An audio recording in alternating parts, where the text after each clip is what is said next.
Your good gardening buddy Carol came out here this morning because I wanted to tell you about something that gardeners call, if they're fancy gardeners, they call it the Chelsea chop, because it's something that you do around the time of the Chelsea Garden Show in England. But if you're not fancy, or you're not from England, or you have no idea what Chelsea is, it needs another name. And so around here I like to call it the Indy 500 chop, because that's when you come out in Indiana and you chop back your goldenrods and your asters and mums if you want. Cut them back by about half.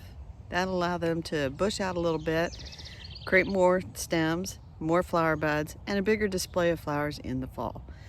And so I'm sitting here next to this goldenrod, and just put my arm out here, and I chopped this back yesterday by half, and I thought, ooh, I'll save a little bit of asters so I can show you how it's done.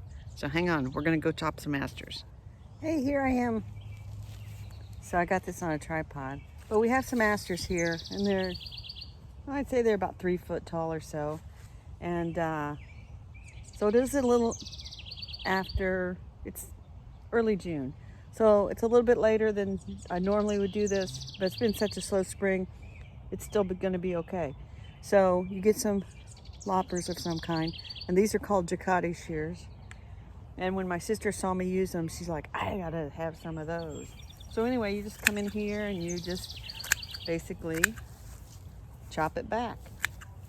You don't have to worry about getting, you know, just perfect right to the bottom of a leaf or anything like that.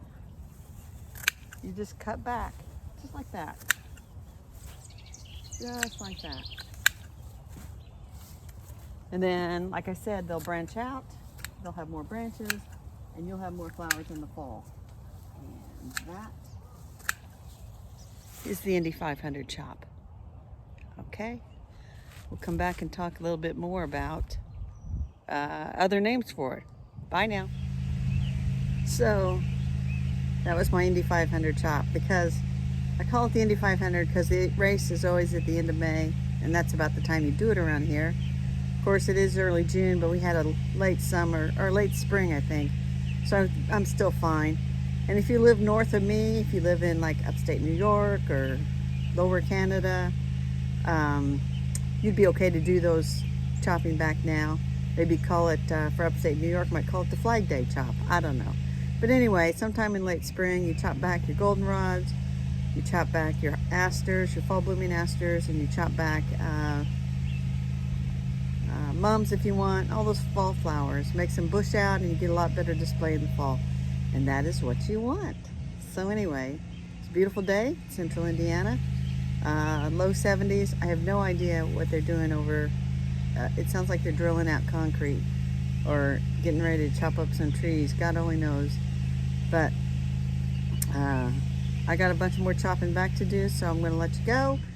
And thank you for tuning in for the Indie Gardening channel. If you like our video, give me a thumbs up, and tell your friends to watch Indie Gardener for gardening tips all summer long. Bye now.